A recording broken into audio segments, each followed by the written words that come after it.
Жамбыл облысы Сарысу ауданы Сарысу орта мектебінің 11 сынып оқушысы Көшенова Аружан Маратқызы. Ұстазым анам. Ұстазым менің екінші анам, ақылшым, даналығыңмен, даралығыңмен жақынсың. Көзін ашатын әрбір оқушы бұлақтың, сөздері көркем, ойлары ашық, ақынсың. Мен өлең болсам, сен соның әні ырғақты, келгенде саған айтылмаған көп сыр жатты.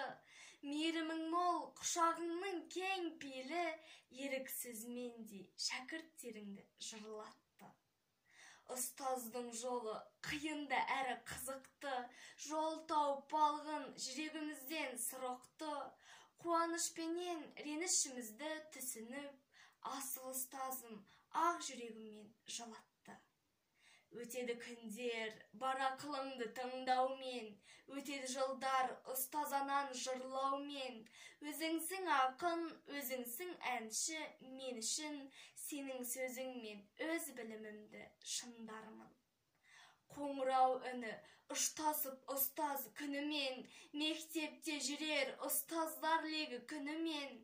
Қалады ұстаз, ұшады екен тілегі, бал дәурен шағым өтпейтіндей боп жүреді. Ұстазым анам, уақытын бізге арнайтын, қырандарың бар, қанатың ешбір талмайтын. Болашағымды елестетемін өзіңдей, мен шәкіртіңмін, сенің жолыңды жалғайтын. Адал еңбегің ақталсын төккен теріңде, бір кірпіш болып қалансың шәкірт өмірде. Толағай сынды тау көтеретін еңбекпен, қаларсың менің жүрегімнің ең төрінде. Ұстаз қауымын құрметте парыз біздерге, ұлылық жатыр ұстаздар басқан іздерде. Кездессе сол бір ғажап жандарым әрқашан, орнымнан тұрып басымды ием сіздерге.